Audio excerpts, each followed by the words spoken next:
This is going to overlap with capital raising, which is different. Basically, you have to take on that lingo as if it's your own, like a second language.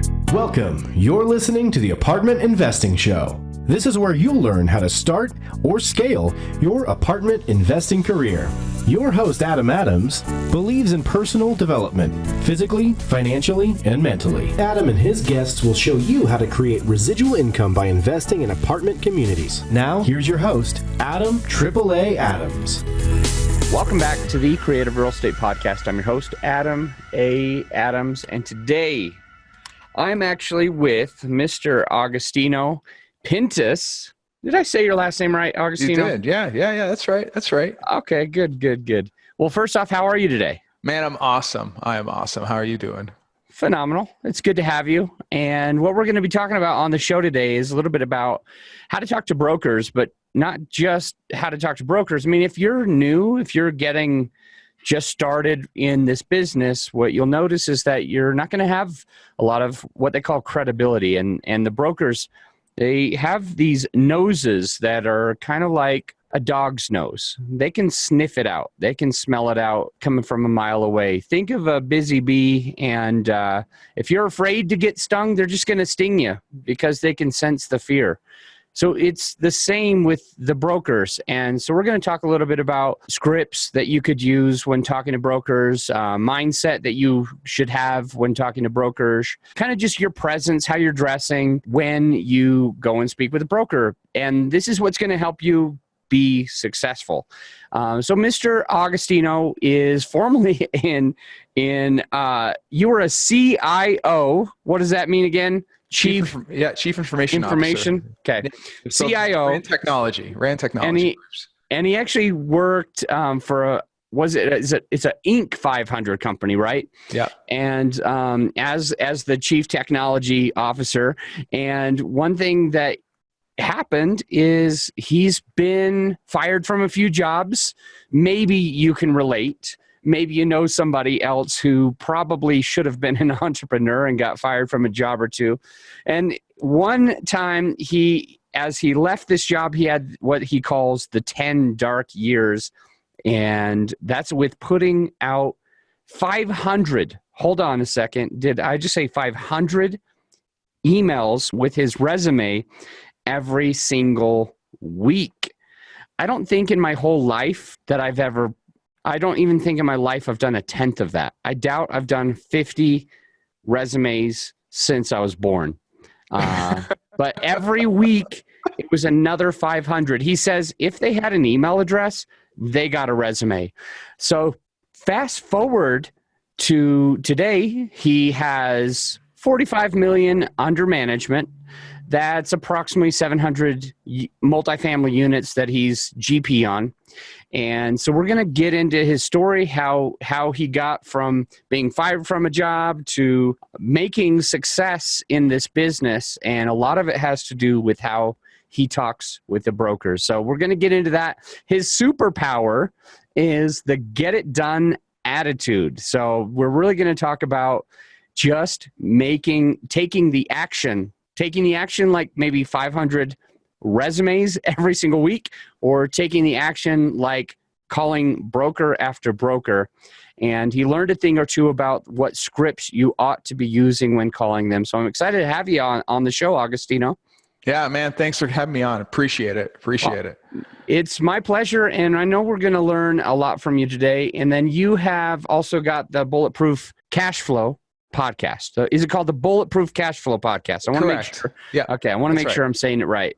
I don't have it in front of me, but I think I have listened several times to that. I think I just got interviewed is what I was going to say. That's on right. The Bulletproof Cash Flow podcast. So if you're listening to this and you want to check that out, Agostino, first off, how do they find the podcast and how do they check out those episodes? Sure. Well, the podcast is available on all social media platforms, YouTube, iTunes, Google Play, everywhere. So get on your preferred platform, just Google us or search for us, you'll find us. And yeah, we have all kinds of great content out there, from not only great people like Adam Adams here that we've interviewed, but we also have practical advice on what to do in this business to build success. So we're really big on building mindset, but also building the practical knowledge that you need to be successful. So we have all that stuff out there for you. Okay, got it. Thank you. So real quick, there is going to be a resource for you. We're going to be talking about this. We're going to be going into some details on how to talk to brokers, but we actually have a free giveaway, and you're going to get that by scrolling down to the show notes, and it will show you the word that you text and the phone number that you text it to get this free PDF. So go ahead and you can scroll down now and have that. If you're not driving, you might be able to be looking at this resource while we go through the podcast. And if you are driving, you're just going to want to get that resource after the podcast. So Agostino, I went through a little bit of your history, but is there one or two things that you feel like you must share with the audience right now today that's going to kind of help them understand better how to talk to brokers? I think a big part of it is to gain that knowledge that you need to sound convincing. I mean, I'm sure that your listeners have probably heard this on other podcasts before and probably read about this, but this is something that cannot be underestimated, is that to perform the training, not just passively listening to even podcasts like this. I know Adam puts out great stuff. It's actually taking it, internalizing it, so you know what a cash on cash is, what an IRR is, what all the lingo is, but basically you have to take on that lingo as if it's your own, like a second language, right? And you have to sound confident when you're speaking to these brokers. Just like you pointed out, Adam, it's like they have a nose for the newbie. And the second you call up a broker, an experienced broker, and you sound like a newbie, they're not going to want to talk to you. I mean, these days they're getting inundated with phone calls. They're getting inundated and with hits, and they can't commit the time to someone that doesn't really know. So it's more like practice, get the practice in there, learn the lingo, speak the language of real estate. And if you have to, make sure you have your team, surround yourself with your team, right? So when you're talking to that broker, you can say, "Hello, Joe. My name is Adam. I am an investor out of Cleveland, Ohio. My team and I are looking to acquire assets in your local area. So I'd love to talk to you about this 22 unit I saw on LoopNet. Maybe could you give me some information about it? That kind of thing." And then asking the right questions, right? That's another big part of it too. Asking the questions. Awesome. I'm definitely going to dive into that. I think it's very important. When I was doing sales, I did door-to-door sales for That's tough. 6 summers in a row. And I worked at restaurants a lot and always tried to get what they call this the PPA, per person average. But, I did well. I did really well within that space, but it was all about the questions. So I can't wait to dive into the questions with you. But where you are right now, you've done 8 syndications as we're recording, and 8 syndications is quite a bit. You're starting to really get a knack for this. You're starting to really have all the systems and processes in place. And of course, you have 700 doors as GP. So the next time you go and talk to somebody, you have all this experience, all this credibility, and all this know-how. So I don't want to talk about that. I want to talk about back into the first deal you did. It was a small-ish deal, a smaller deal compared to some syndicators now and what you're probably closing now, like the Rockefeller building that you're working on. So we can get into that a little bit later, perhaps. But I think it's interesting. Let's let them hang on the Rockefeller building. They're like, what? What? The Rockefeller building? No, I don't want to talk about that later. I want to talk about that now. Is he really doing this? So anyway, I wanted to hop in. Your very first syndication, a bit smaller, and you must have been nervous. You must have been scared. You must have been new, brand new at this. You had been in real estate, I think, for like 8 years or something like 16 years. Yeah. At the time, 13 years at the time. Yeah. Okay. Yeah. And so here you were, you called a broker. What was it that kind of made you successful in that call? What were you feeling in that call? And how did it play out? Yes. Well, one of the things that, again, you probably hear about this in other podcasts, other people you've interviewed, they are looking at 100 deals before they find that one. And I was actively, and I still do today, I actively look at deals I was looking at deals in my own market. I was going to LoopNet. I was running numbers. I'd see a deal, I'd run the numbers. Even if I had no intention of buying it, I had to know my numbers. And when you understand your numbers, you immediately know, okay, if this is the area, I know that the cost per door is going to be $30,000 per door. And if I get that at a 70-30 split with my syndication, then my cash on cash will be 10%. And I mean, I knew my stats just based on a couple of key indicators, right? And that's what happens when you practice your numbers. So in this case, I just happened to have LoopNet up. I was just working through, I was practicing. This is like years ago now. And I had already bought some multifamily in the had Like I just bought it on my own, right? I'd committed to doing some multifamily stuff. And I had LoopNet up and I saw my property manager's picture as the broker on this large deal. It's a $1.6 million deal. Now here in Ohio, the broker or the property manager must be a broker. It varies from state to state, but in our state, that's how it is. So he was selling this property. So I happened to call Gary about my property manager about my other deal that he was managing. And I said, hey, what's the deal with this asset you have up here on LoopNet? And he says, it just fell out like just like an hour ago. The deal fell apart. What's the bottom line number? And he says 1.465 million. I'm like, send over a purchase agreement. I'm signing it right now. And I didn't see it. I did not look at the building. I did not commit to, like I committed to doing it. I'm going to commit to doing the deal because I knew that the numbers made sense, right? It's a 56 unit deal. And I'm like, well, I better go find some investors now. after I submitted the earnest money and did all that, I got to find some investors. I don't recommend people do this. I recommend people like line up, at least get some soft commitments first before they start throwing out PSAs. But that was something I did because I knew I wanted to get into this deal and it looks like a good deal, right? So we ended up, I made 2 phone calls and I landed a great partner. We took that deal down. And right now it's sitting at 100% occupancy. It's still cash flowing. It's still doing great. So I just happened to be at the right place at the right time. Yeah. So it was a really good deal, but it took a commitment. Was it a little scary at first? Yeah, it was a little scary. It was quite scary. But I think that many people get comfortable and they end up not taking that action, right? And that's one thing that I've been able to overcome is not being that comfortable guy. I'm used to being uncomfortable now. Okay. I like that. I think that a lot of people that haven't yet achieved, probably because they never got uncomfortable.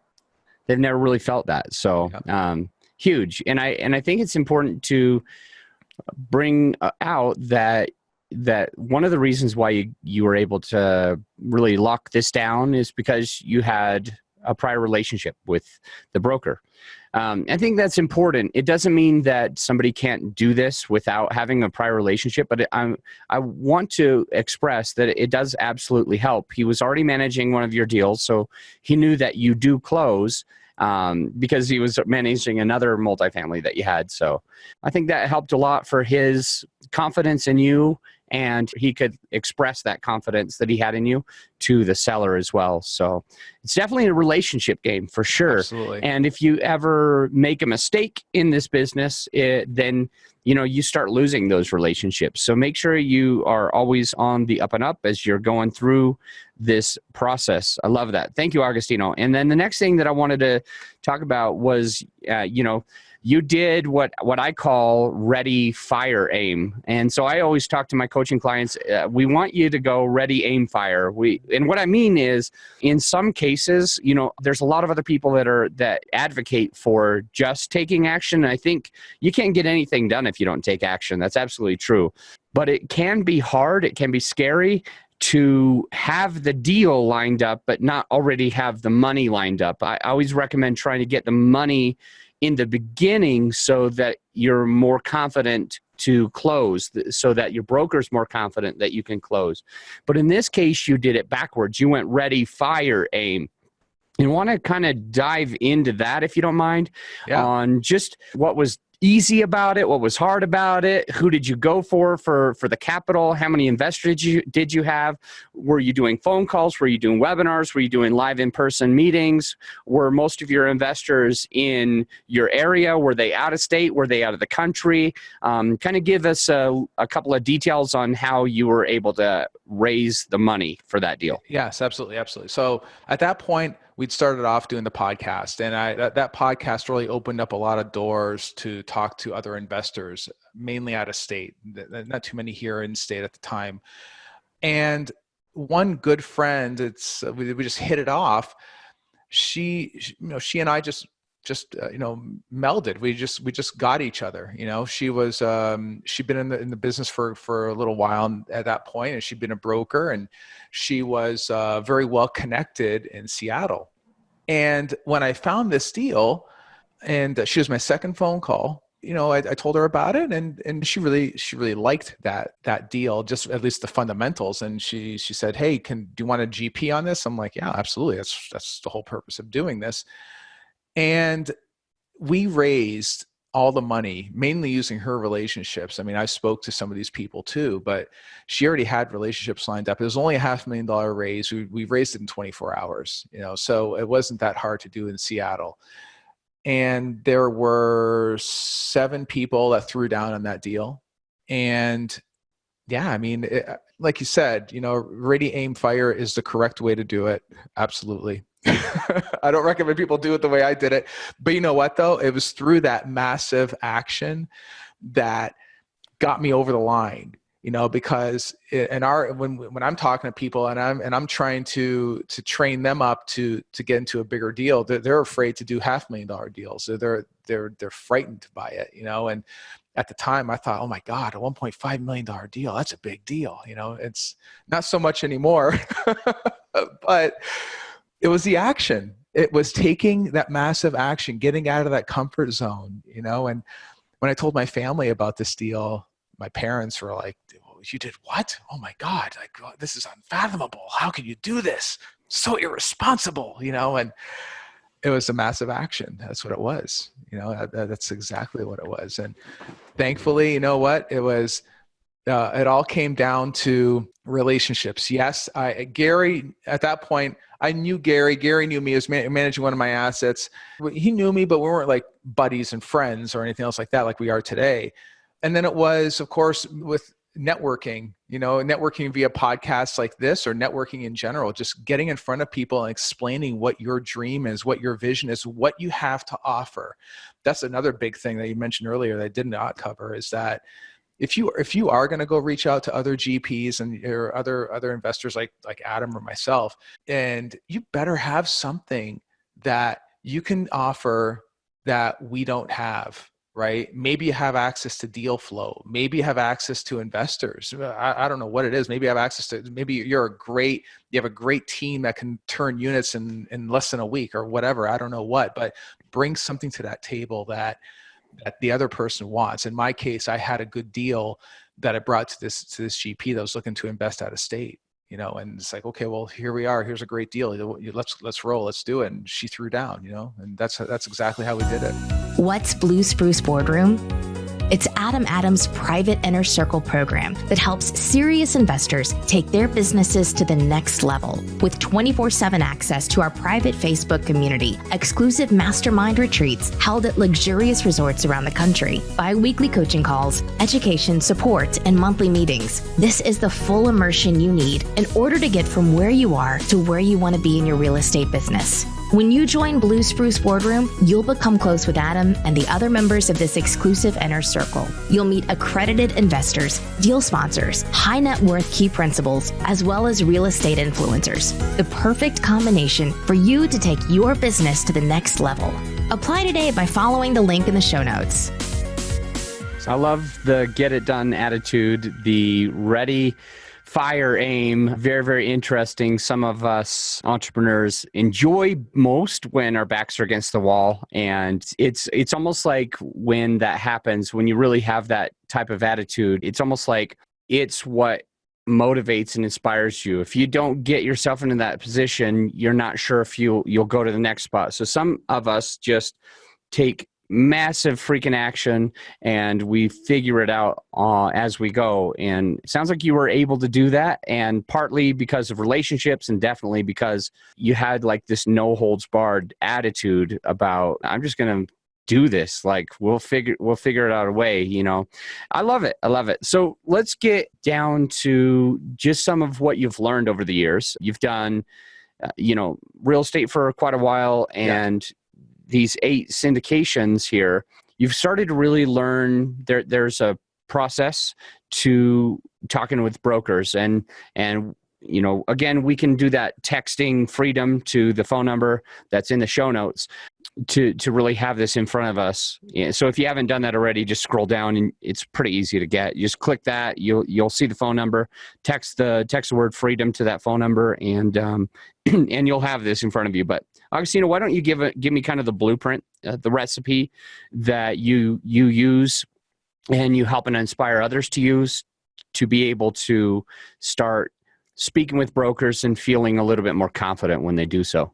Absolutely. So this is going to overlap with capital raising, which is different, but there's some similar elements between the two, right? But first off, and I touched on this earlier, is it comes down to knowing the lingo, knowing what to say to brokers. And this is the same information or similar information you're going to use when you go to raise capital too. You have to be able to speak to real estate, right? You have to understand what to say about, say, cash on cash returns, your targets, what the interest rates are these days, and how it was yesterday, and where you think the economy is going to be tomorrow. Have some things to talk to. One thing I recommend for people to do is read books. How about that? Listen to books, right?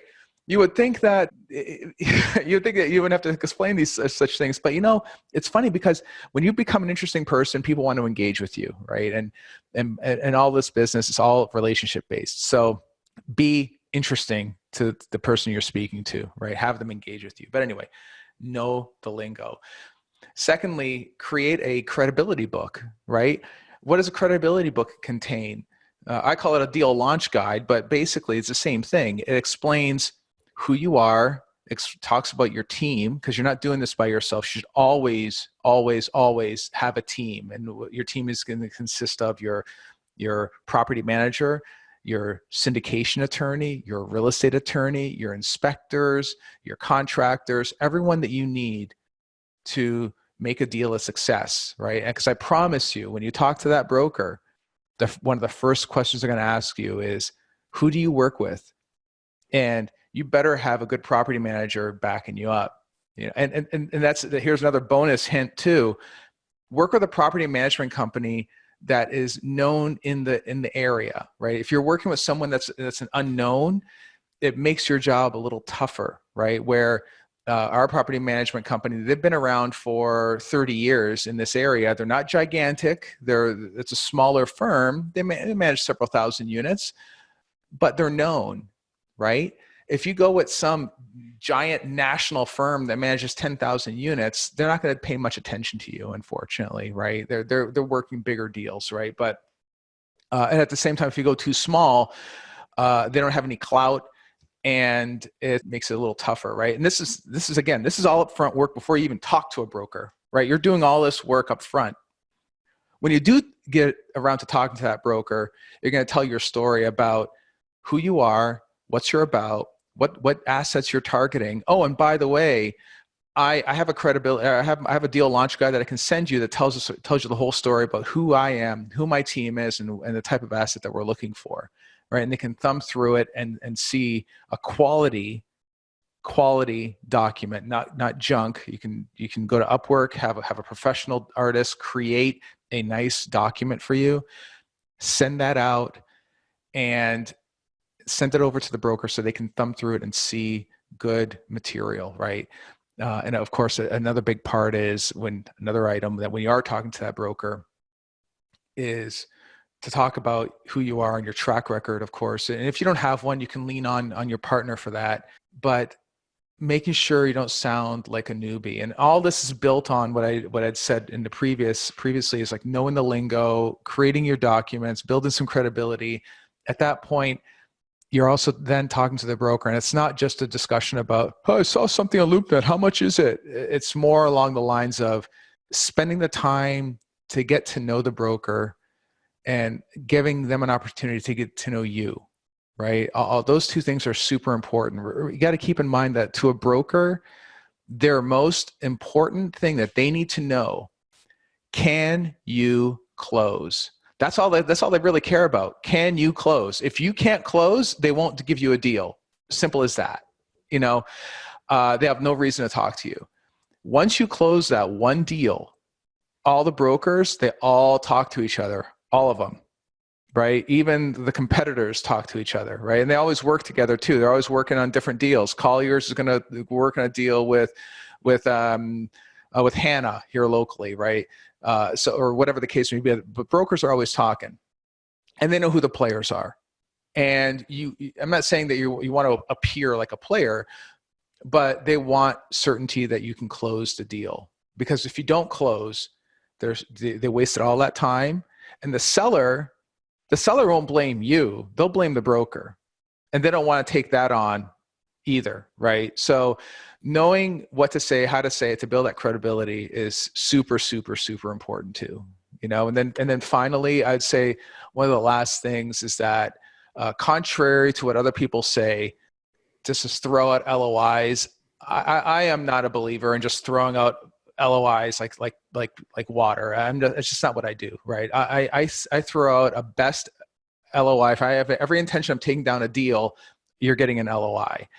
Different than how other people operate. That's just how I operate. But in this area, because we specialize in the Metro Cleveland area, we're known that if we're putting down an LOI on a deal, it's because we intend on closing this deal. Simple as that. We're not just lowballing, right? So, and if the deal doesn't make sense, if I can't pencil a deal, I'm not going to do the deal. It's simple as that. So I know that some people are saying they would say, "Oh, well, throw out a number." No, I won't do that. I mean, I don't know. Maybe some people will do it. I won't. So cool. Yeah, I'm thinking about everything that you shared. A lot of cool nuggets in there. It feels like what you're saying is the real main thing that it comes down to is just that one question that the broker's asking themselves: can this person close? And so it doesn't sound like you're recommending anyone to be, disingenuous or lying or anything, but you want them to be able to start to build the credibility that they'll need to be able to close. And it sounds like some of the ways to do that, to build the credibility so that you can really speak that language to the broker and let them know that this is going to be fine, and it's not going to be their fault if this doesn't close. You're going to be able to do it, right? Yeah. And they're not going to be in trouble by the seller. And some of the ways to do that is to find out how to have a track record. Now, if you don't have a track record yourself, it sounds like you would just partner with somebody who has a track record. It sounds like you're talking about the paperwork needs to be kind of all in order. Now, if you don't already have that paperwork in order, maybe you partner with somebody who knows what that paperwork is. We talked about just your image, your brand, that paperwork. If you're not savvy on this yourself, you can go to places like Fiverr and Upwork to be able to have them kind of create something for you. It's their main thing, right? And a friend of mine, Corey Peterson, he owns thousands of doors, thousands and thousands, and he has this book that he wrote, and it's just Copy Your Way to Success. And I think that this is something we can illustrate right now with all this paperwork, all this images. I mean, you can go to some of the other syndicators that are out there. You can download Agostino's. You can download mine. and then once you have these, then what you're going to need to do is you're going to need to switch out the information for your information, switch out the colors for your colors, and then go and talk to somebody on Upwork or Fiverr and say, I need you to create something like this that happens to be true to me. Or you're just partnering with somebody who's been doing it for a long time. The next one that you mentioned to have that credibility is the team. The team that you have to have. Yes. Like if the broker is going to be asking themselves, can this person close? They want to know who on the team has net worth, who on the team has liquidity, who on the team has experience, who in the area is going to be managing this. Because if they feel like you haven't gotten that stuff ready, aim, fire, if they feel like you hadn't spent the time to prepare the right team, then they're at a bad spot. So they're not confident that you can close. But when they can tell that you've selected the best property manager in the area, when they can tell that you have the net worth ready to go, even on the equity, because a lot of brokers are going to want to know if the equity's there. So if you can kind of get this stuff prepared before you start talking to the broker. And then the last one that you said, well, I guess it was the first one that you said, but the last one I want to mention is just simply speaking the language. But I feel that as you learn and grow, as you listen to this podcast and other podcasts, you start to hear these words like cash on cash and triple net lease and whatever. There's so many different pieces of the language, but as you start to internalize this, you're going to be able to talk to the broker and you're going to be speaking the broker's language. Every asset class out there, every single business out there has kind of their own sub language. So just because you're speaking, English or whatever, you need to be able to speak multifamily. Yeah. It's not just commercial. You got to start thinking that way. A lot of good stuff. And that ebook that you have, how much does it cost for people to text the word freedom and download that ebook? No, it's totally free. Totally free. So what they're going to do is text the word freedom to the phone number that's in the show notes. Scroll down now, and you can have this ebook that also has some scripts to be talking to brokers. Agostino, anything else you want to leave to the audience today? Yeah, the reason why you build a team, by the way, is because brokers know that you need a team to build out this business, and they also know that, let's say, for instance, you go get a lender and you have a lender lined up. Well, the lender's going to require you, especially if you're starting out, to have a property manager to manage that asset, depending on the size, right? If it's a smaller deal, maybe not, but a larger one, they will. If you go in and you call on a 20-unit property, right? Not that large, comparatively speaking, to other assets out there. But if you say you don't have a property manager lined up, chances are they know you're a newbie. So there's other things besides a quote having the team, but there's a reason behind it. It's because the broker knows, they know how these deals are structured, and because they've done it, this is what they do day in, day out. And having that team is absolutely critical. So before you call up the broker, before you do any of that stuff, work on your lingo, work on your image, right? Like your Facebook page, your some of the stuff you cover on your podcast, Adam, making sure that all the social media stuff is cleaned up, and you have your deal launch guide created, and you have a good story, and once you have all that done, then you can start calling on the brokers, use some of the scripting in the free ebook, and get out there and start banging it up. I mean, that's about it, and you're going to make some mistakes. Hell yeah, you will. You're going to make a lot of mistakes at first, and that's okay. Call some brokers out of state that are not in your market, start practicing on those guys, burn up those ones, get to know the right and wrong answers. Once you do some of that, then you can start calling the brokers that are local, because the last thing you want to do is call up every single broker in your local market, and they all know who you are now, and they're going to think that, maybe they don't like you because you said something wrong. So do it in a market you're never going to go into. Just call on those brokers. Practice. Tons. I love it. Tons of practice. How do people get a hold of you? How do they find you, Agostino? Bulletproofcashflow.com. Friend me on Facebook. I always looking for new friends. Shoot me over a link. And I always love hearing from people. Always love hearing from people. Awesome. Thank you for coming on. I'm going to let you go, but until next time, my friend, think outside the box. As a reminder, any investment opportunities mentioned on this show are for accredited investors only. And if you're interested in working with me and my team, then go to realbluespruce.com and click Get on the List. It's that simple. Just click Get on the List to start passively investing. This has been an episode of the Apartment Investing Show with me, Adam Adams. All rights are reserved. And if you haven't done so already, then make sure that you absolutely smash that subscribe button. And I'll see you on the next episode.